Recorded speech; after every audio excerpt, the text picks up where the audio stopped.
Successful people learn how to make their mind work for them. I'm David Nagel, and this is the Successful Mind Podcast.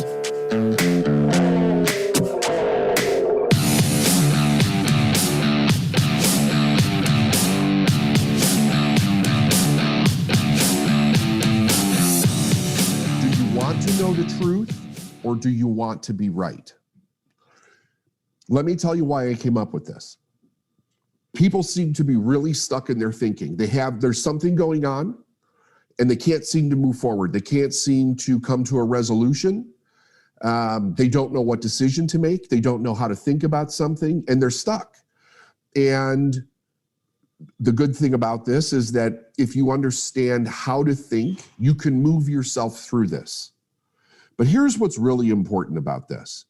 When you're stuck like this, it's not that you shouldn't ask for help or you can't ask for help. You really need to start working the tools so that you can train yourself to get to the answer. Okay? So I'm gonna give you a very small series of things to do that will help a person move through this, but you have to work with it. A person will remain stuck if they don't want to know the truth and they have a need to be right. Now, that is a problem. That is a problem. But here's the thing about this, because there's no judgment behind that idea. The idea is that I think every one of us has had that experience. Probably some of us more than others, and a lot of us most of our life. Until you start really learning how to think accurately, one of the self-preservation things that the ego goes through is the need to be right. I mean, it's a real insidious mother. That ego. I mean, it will mess with you big time. The more emotional you are about something, the more attached to the need to be right you're going to be. And here's the thing.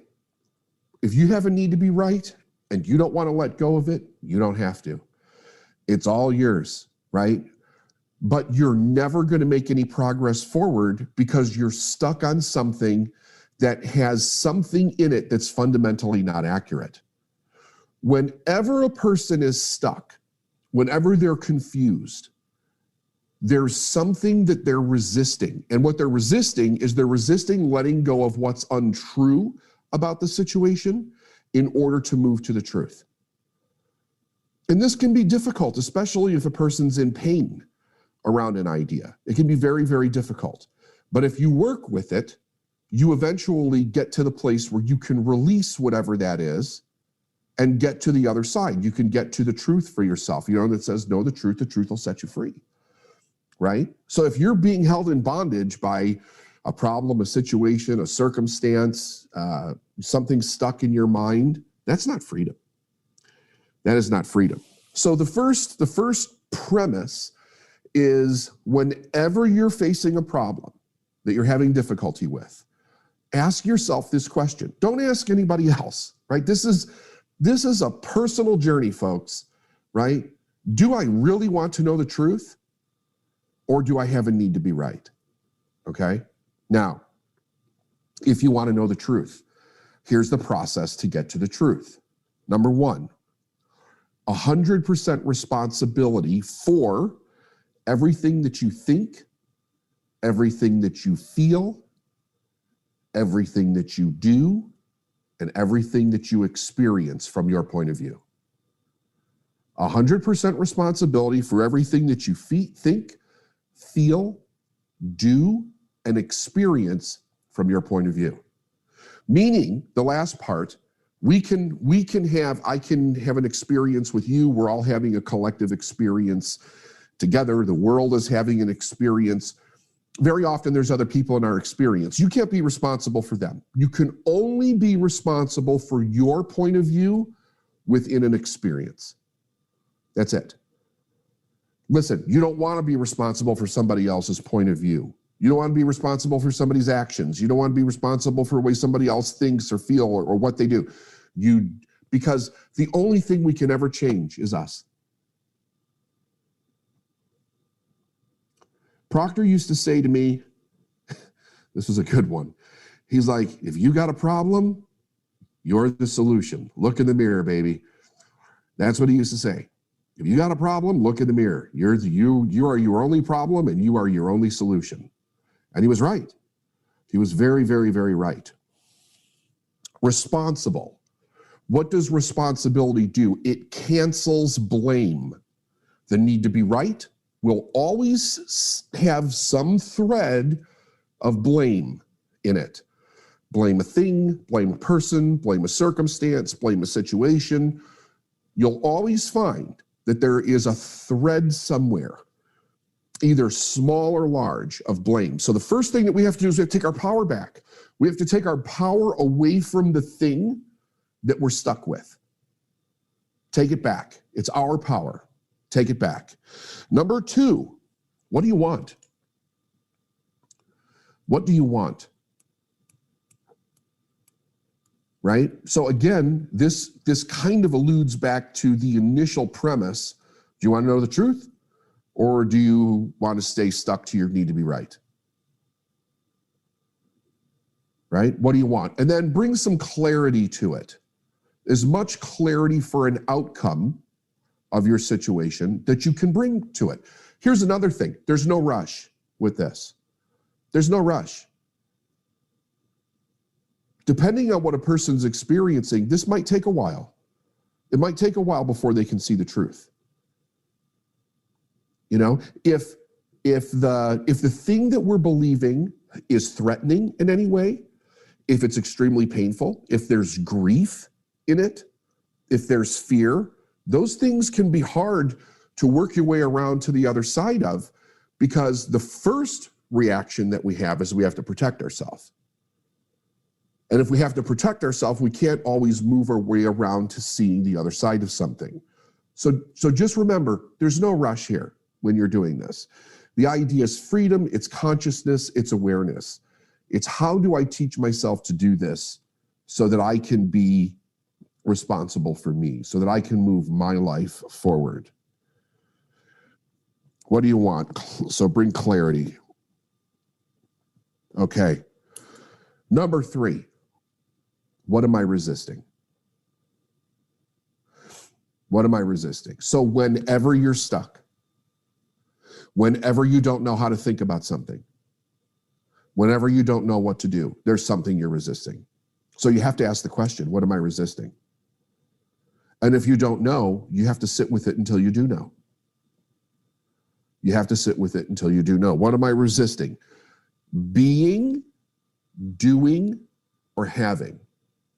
What am I resisting being, doing, or having? Why those 3 things? Because the universe doesn't hold anything back from you.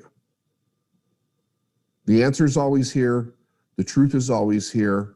The opportunity is always here. The way to do something is always here. The solution is always here. To find it, we have to stay in the right mindset in order to find it. What am I resisting being, doing, having?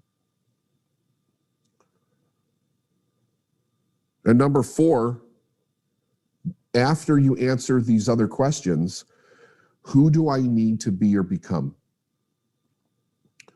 Who do I need to be or become? And that is to set yourself free.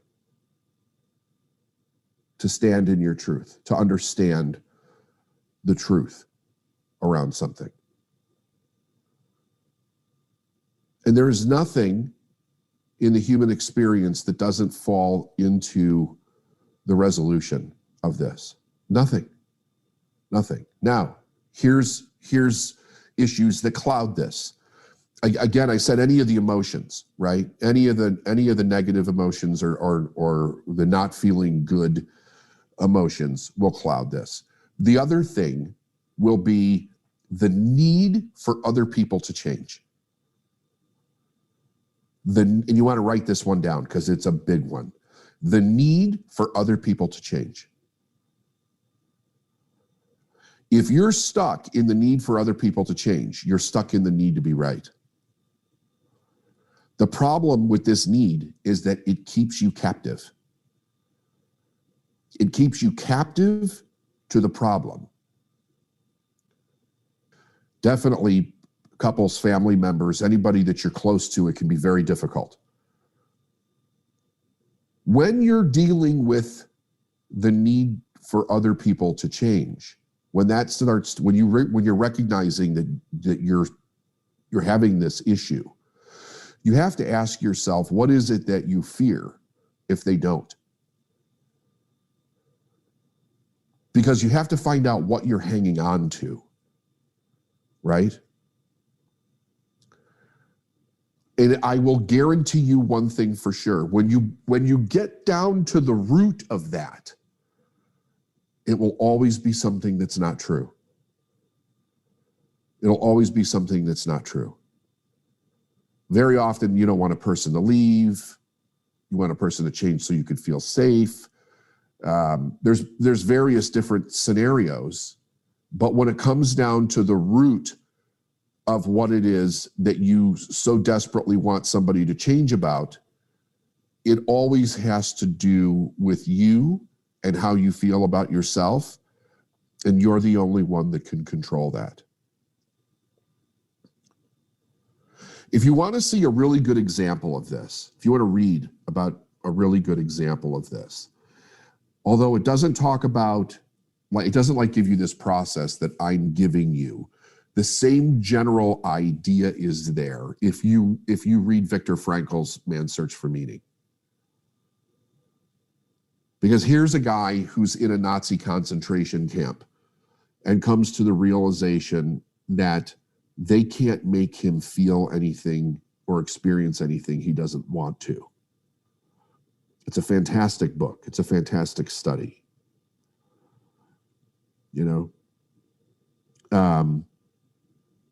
And the people that he taught it to while he was in the camp all had various different experiences. There's some very, very interesting stories in that book, very enlightening stories. So here's the thing. There's a big difference between wanting to change something in society that is a horror show versus how we let it affect us. Those are two very, very different things. I totally think that we should work to stop those things for the people that feel it's their purpose to go stop or change those things. But it doesn't have to determine what your sense of freedom is inside of yourself, how you experience the world. It does not have to do that. It does not have to affect you in a negative way where it steals your life from you, right? So wanting somebody to, so let me rephrase this. If you want somebody to change so you can feel better, if you want somebody to change so you can feel better, that's when you're going down the wrong road. You're responsible for how you feel. It's your life, it's your responsibility, it's your power. And we could totally work on changing major problems on the planet without having it screw us up so bad that we literally become either part of the problem or engulfed by that problem, because that just steals us from life, And if you really study this, if you really get into it, all the major issues that we have in the world are because people do not know how to do what I'm teaching you how to do today.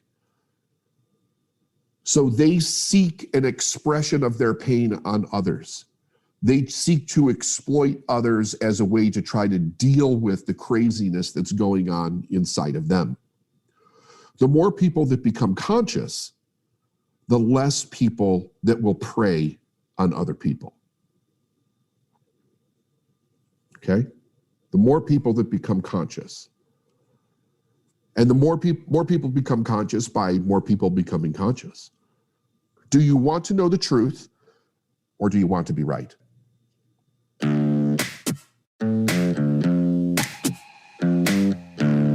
Thanks for listening to the Successful Mind podcast. And if you like what you heard and you want to know more, go to davidnagel.com/free stuff.